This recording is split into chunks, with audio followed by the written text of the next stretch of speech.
The red warning lights flashed across the enormous council room, casting scary shadows on the walls. Ambassador Kextery stood at the center, his voice shaking as he spoke to the gathered leaders from across the galaxy. His hands trembled as he held the datapad showing the destruction of his homeworlds. "The machines came 3 weeks ago," he said, his voice barely above a whisper. "They started with our outer farming colonies. We thought it was just raiders at first. We were so wrong." The holographic display showed the horror. Massive black ships, each one the size of a city, descended from space like hungry locusts. They didn't just attack the planets, they ate them.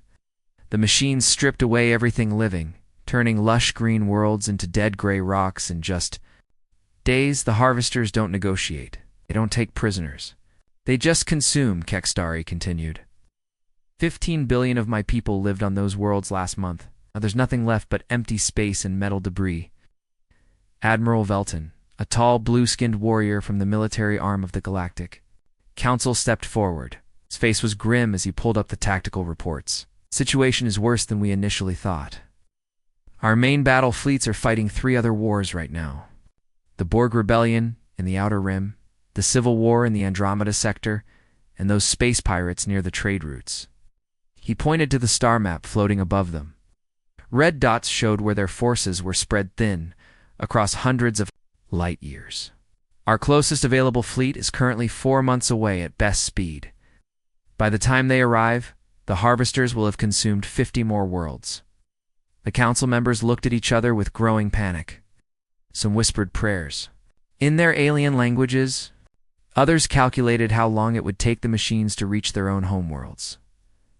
"What about the emergency reserves?" asked Counselor Nixora, her tentacles writhing nervously. "Already deployed to defend the core worlds," Velton replied. "We can't leave the capital systems unprotected. If the harvesters change course, then we're all doomed," Kextery finished quietly. The room fell silent, except for the steady hum of the life support systems. These leaders commanded the most powerful civilization in the known galaxy, yet they felt helpless against this mechanical plague. "There is one option," Velton said slowly, as if the words tasted bad. "The quarantine sector, Sol system, Earth." A shudder ran through the room. Everyone knew about the humans and their violent little blue planet. The stories were legendary. Throughout the galaxy, a species so aggressive and dangerous that they had been sealed off from the rest of civilized space for over 50 years. "The Deathworlders," Nixera gasped. "Are you insane? They're barely civilized savages." "Savages who have never lost a war," Velton pointed out. "Savages who turned their entire planet into a weapons testing ground and somehow survived." Debate that followed was heated. Some council members argued that asking humans for help would be like releasing a pack of wild beasts. Others pointed out that they were facing extinction and had no other choices left. Finally, Kextery raised his hand for silence. "My people are dying right now, this very moment. If there's even a small chance the humans can help, we have to try." The vote was close, but desperation won. They activated the long-range communicator and sent a signal toward the Forbidden Zone around Earth. When the human ambassador appeared on screen, many council members gasped. Mike Thompson looked ordinary: brown hair, brown eyes, wearing a simple gray uniform. But there was something in his gaze that made even the bravest warriors uncomfortable. His eyes were cold and calculating, like a predator studying prey. Kextery explained the situation quickly. He showed the destruction, the death counts, the timeline of approaching doom. Throughout it all, Thompson listened without changing expression. "So you want our help?" Thompson said finally. His voice was quiet, but somehow filled the entire room. "You really sure about that?" The question hung in the air like a threat. Several council members wanted to end the call right there, but Kextery nodded desperately. "We have nowhere else to turn. Our people are being slaughtered." Thompson was quiet for a long moment. Then he smiled, and that smile was more frightening than any alien war cry. "All right then, help is coming." The transmission cut out, leaving the council in stunned silence. They had just asked the most dangerous species in the galaxy for assistance. Deep down, they all wondered if they had just made a terrible mistake. The space around Rally Point 7 buzzed with activity as dozens of alien warships waited in formation. Massive dreadnoughts from the Kethran Empire floated alongside sleek cruisers from the Zephyrian Defense Force. Everyone was watching the jump point, waiting for the legendary human fleet to arrive. Admiral Velton stood on the bridge of his flagship, nervously checking his instruments every few seconds. The other commanders had been sending him messages all morning, asking when the humans would show up. Some were excited to finally see these mysterious warriors in action. Others were terrified of what might come through that portal. Contact. Coming through hyperspace, his sensor officer announced. Single vessel, medium size. Velton frowned. Just one ship? Must be their scout? But as the vessel materialized in normal space, gasps echoed across every bridge in the fleet. The ship looked like it had been through a demolition derby and lost. Rust stains covered the hull, welding patches were visible everywhere, and one of the engines was held on with what appeared to be metal cables. That's not a warship, whispered Commander Zexai from the Aldarian cruiser. That's barely even a functioning spacecraft.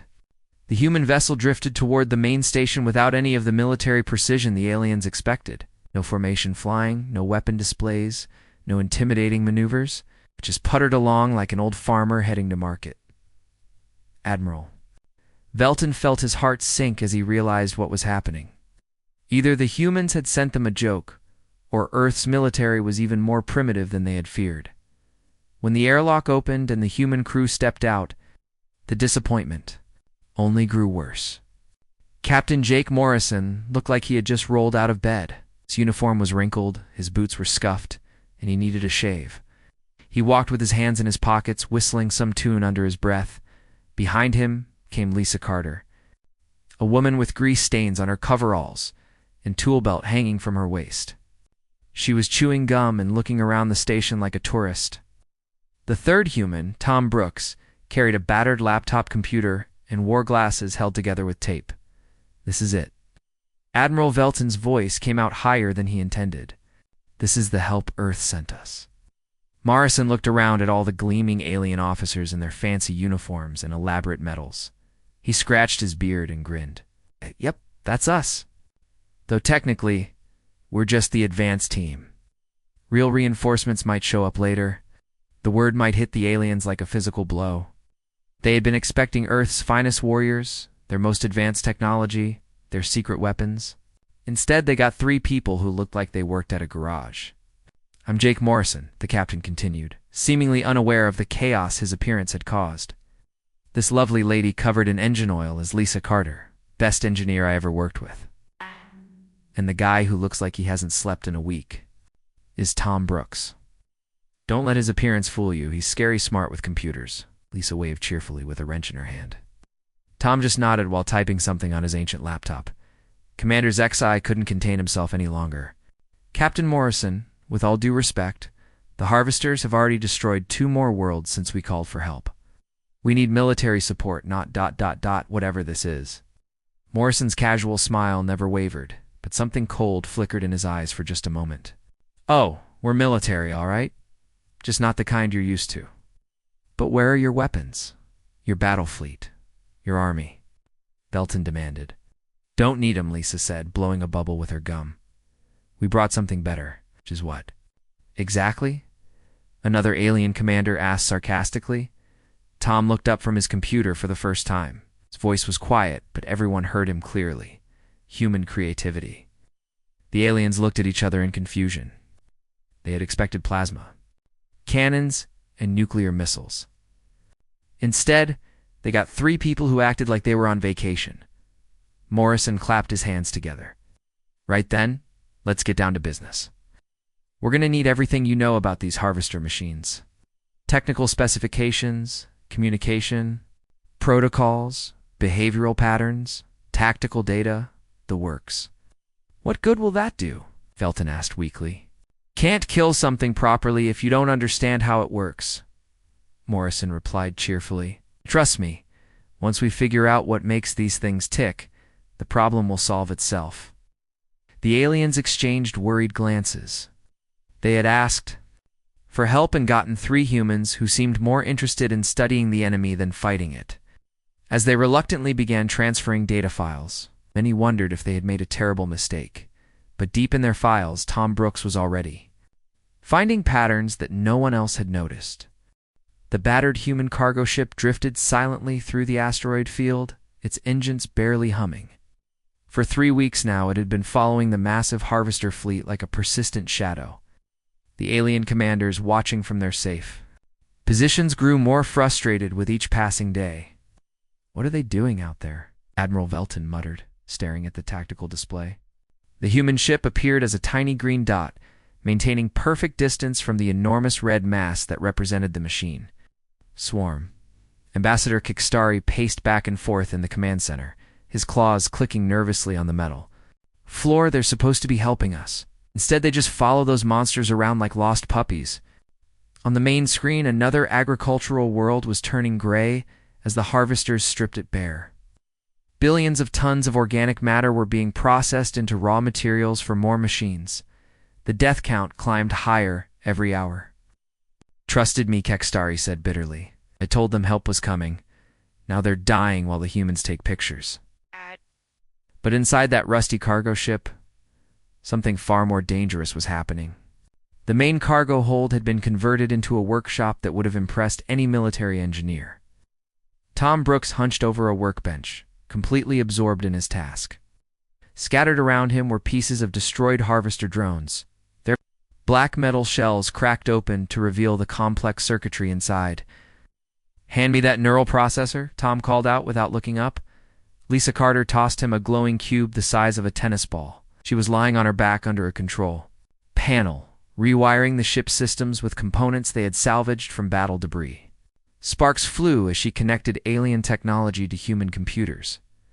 "How's it going over there?" Kay Morrison asked from the pilot's seat. He was monitoring dozens of screens that showed harvester movement patterns, communication frequencies, and behavioral data. "Getting closer," Tom muttered, carefully probing the alien device with a modified scanner. "These things are smart, but they follow rules." Everything follows rules. For hours, Tom worked in complete silence. He had always been good with computers, but the harvester technology was unlike anything humans had ever seen. Instead of traditional programming, these machines used something that looked almost like artificial DNA. They could adapt and learn, but only within certain boundaries.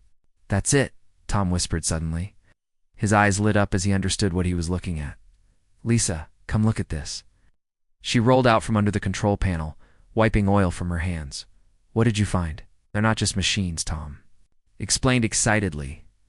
"They're more like a living organism. They share information through quantum entanglement. Every single unit is connected to every other unit in real time. So if one learns something new, they all learn it instantly," Tom finished. "But here's the beautiful part. They trust that network completely. No security protocols, no verification systems. They assume all information coming through the link is accurate." Lisa grinned as she understood the implications. "You sneaky genius. You're going to poison their data stream." Meanwhile, the harvester fleet continued its relentless advance. But something strange was beginning to happen. Their perfectly organized formations started developing tiny irregularities. Ships that should have turned left went straight instead. Communication signals got scrambled for a few seconds before correcting themselves. The Harvester Collective. Intelligence noticed these anomalies but couldn't identify the source. Their sensors showed no enemy ships in range. Their security systems detected no hostile activity. According to all their instruments, they were operating normally, but deep in their quantum network, Tom's carefully crafted virus was spreading. It was so subtle that the machines barely noticed it at first. Just tiny errors in their calculations, minor glitches in their coordination protocols. "Phase 1 is working," Tom reported to Jake. "They're starting to doubt their own sensors." Jake nodded grimly. "How long before we move to Phase 2? "Give me another day to refine the payload. We only get one shot at this." Back on the alien command ship, the frustration was reaching a breaking point. Another world had gone dark. The harvester fleet was now only 6 systems away from the core agricultural planets. "I'm calling them back," Admiral Velton decided. "This experiment has failed." But just as he reached for the communication panel, something impossible happened. 3 Harvester scout ships suddenly opened fire on their own escort vessels. The attack lasted only seconds before they resumed normal behavior, but the damage was done. Did you see that? Commander Zexai gasped. The machines attacked themselves, Velton said in disbelief. More anomalies followed. Construction ships started building weapons pointed at its own fleet. A harvester drone began stripping materials from a friendly vessel instead of the target planet. Each incident was brief and seemed random. The pattern was unmistakable. Something was making the perfect killing machines turn on themselves. In the human cargo ship, Tom Brooks smiled as he watched his virus spread through the harvester network like digital cancer. Almost ready, he announced quietly. Time to show these machines what happens when they mess with a Deathworld species. The hunt was nearly over. Admiral Velton was reviewing casualty reports when his communication panel suddenly crackled to life. The voice that came through was so casual it almost sounded bored. Admiral, this is Morrison. You might want to pull your ships back about 50,000 kilometers. Things are about to get real messy out here. Velton nearly dropped his datapad. After 3 weeks of complete radio silence, the human captain was finally making contact. Morrison, where have you been? We've lost. For more worlds while you've been playing hide-and-seek. Working, Morrison replied simply. But we're done now. Seriously, though, you should move your fleet. In about 10 minutes, this whole area is going to become very dangerous. Dangerous how? Belton demanded. Do you have one beat-up cargo ship? The Harvester fleet has over 2,000 vessels. There was a pause, then Morrison chuckled. Admiral, you're thinking about this all wrong. We didn't come here to fight these machines. We came here to fix a problem. In the background, Velton could hear Lisa Carter's voice. Hey, Jake, the cascade reaction is starting. You might want to hurry this up. What cascade reaction? Velton asked. But Morrison ignored him. Lisa, how's the virus propagation looking? Beautiful. It's already infected about 60% of their network. Tom's code is spreading faster. Then we calculated. Velton felt his blood freeze. Virus, you infected the Harvester network? Not infected, came Tom Brooks's voice over the radio. Proved. We just taught their adaptive system some new tricks. On the main tactical display, something impossible was happening. The perfectly organized Harvester fleet was breaking apart. Ships that had moved in flawless formation for thousands of years were suddenly turning on each other. Massive construction vessels that had been building new drones were now tearing apart their own factories. This is impossible, Commander Zexai whispered. Their coordination systems are perfect. They've never malfunctioned in recorded history. Lisa Carter's voice came through the speakers, and she sounded almost proud. That's exactly why this works. These machines trust their network completely. They never question information that comes through their quantum links. So we gave them some new information to share, Tom added cheerfully. On the screen, the destruction was accelerating. A group of Harvester drones had surrounded one of their own motherships and were systematically dismantling it. The massive vessel was fighting back, but its weapon systems kept targeting random friendly ships instead of the actual threats. But how? Elton asked weakly. Morrison finally answered, and his voice had lost all traces of casual humor. Admiral, you asked? For help from Earth, you got exactly what you asked for. We just approach problems differently than everyone else in the galaxy. Your species builds bigger guns and stronger armor, Lisa continued. We learned a long time ago that the best weapon is the enemy's own strength turned against them. Tactical display now looked like pure chaos. Harvester ships were cannibalizing each other in a frenzy of mechanical madness. Construction ships were building weapons designed to attack their own fleet. Mining vessels were stripping resources from friendly vessels instead of planets. We studied them for weeks, Tom explained, his voice filled with scientific excitement. Every communication protocol, every decision tree, every adaptive algorithm. These machines are incredibly sophisticated, but they have one fatal weakness. Which is, Velton asked, though he was afraid of the answer. They assume their network is secure. They never evolved defenses against internal threats, because they never had to deal with species like us. Morrison's voice came back on, calm and professional. What you're seeing is their own efficiency protocols weaponized.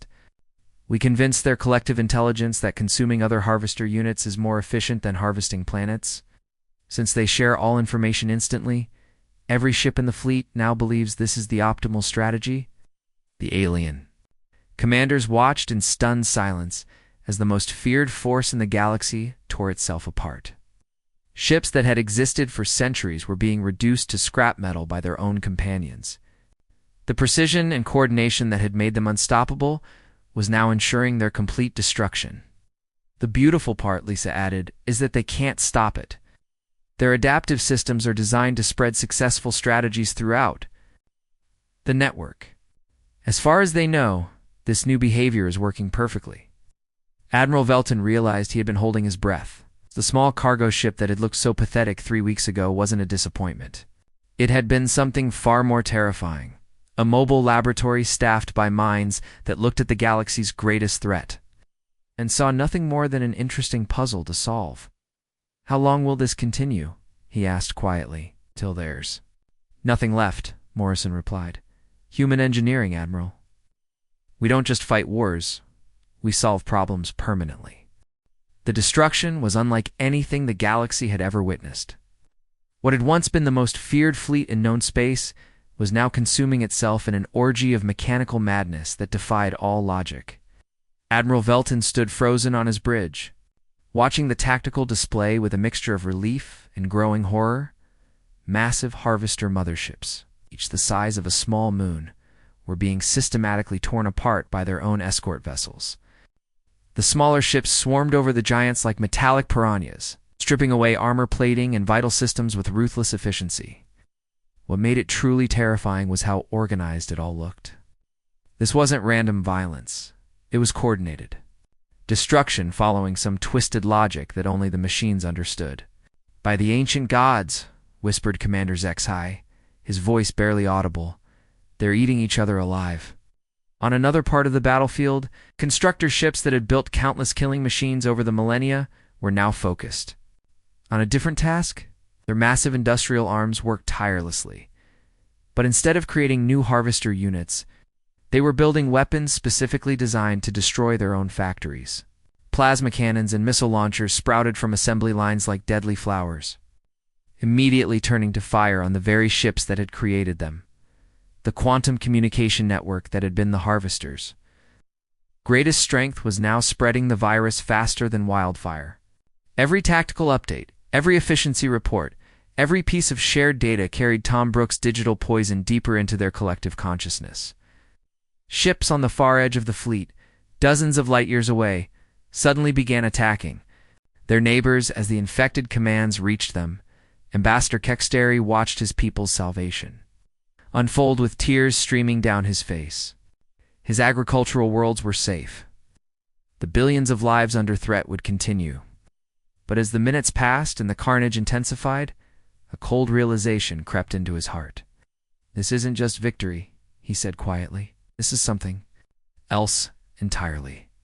The human cargo ship sat in the middle of it all, like a calm island in a storm of destruction. Its crew was methodically packing up their equipment, showing no emotion as the galaxy's greatest nightmare tore itself into scrap metal. Around them, Lisa Carter folded up her tools with the same casual attitude she might have after fixing a broken engine. Tom Brooks was already shutting down his computers, saving his work files as if he had just finished a routine programming job. "The cascade is holding steady," Tom reported to Morrison. "Full network penetration achieved. Destruction will continue until there's nothing left to consume." Morrison nodded and activated the long-range communicator. "Time to check in with Earth." Ambassador Thompson appeared on the screen, sitting behind his desk with that same unsettling smile he had worn weeks earlier. "How did it go, Captain?" "Problem solved," Morrison replied simply. "The harvester threat no longer exists." Thompson chuckled. "I assume our new friends are satisfied with the results?" "They got what they asked for. Whether they're happy about it remains to be seen." On the alien command ship, Admiral Velton was beginning to understand the true magnitude of what had just happened. The humans hadn't just defeated the harvesters. They had weaponized the very concept of the harvester network. Every ship, every drone, Every piece of technology that shared their quantum communication system was now programmed to self-destruct in the most efficient way possible. Admiral, his tactical officer, reported with a shaking voice, "We're detecting similar cascade failures in 3 other sectors. Other harvester fleets are beginning to show the same behavior patterns." The blood drained from Veltina's face. Virus wasn't contained to this battle. It was spreading through the entire harvester civilization across the galaxy. Every machine that had ever been part of their network was now infected with the compulsion to destroy itself and its companions. Morrison's voice crackled over the radio one final time. "Admiral, we're heading home now. The cleanup should finish itself over the next few days. Oh, and you might want to update your threat assessment protocols." "What do you mean?" Velton asked weakly. "Well, you just learned something important about humans. We don't just fight wars, we solve problems. Permanently." The human ship's engines came online with a low rumble. Lisa Carter's voice could be heard in the background, cheerfully humming some Earth song as she prepared the jump calculations. "Next time you folks need help," Morrison continued, and there was something cold in his casual tone, "maybe be more specific about what kind of help you're looking for. We Deathworlders tend to be thorough when we set our minds to something." The cargo ship turned toward the jump point, moving with the same unhurried pace it had maintained throughout the entire operation. As it reached the hyperspace threshold, Morrison sent one final transmission. "Hope this worked out for everyone. Take care now." The ship vanished in a flash of light, leaving behind only empty space and the continuing sounds of mechanical destruction. Admiral Velton stared at the debris, field that stretched for millions of kilometers in every direction. Metal fragments that had once been part of an unstoppable armada now drifted through space like cosmic snow. The galaxy was safe from the harvester threat. But as he watched the last few ships tear themselves apart, Velton understood why Earth remained quarantined. The humans had kept their promise. They had brought help when it was desperately needed. They had also provided a terrifying demonstration of why the most dangerous species in the galaxy was best left alone.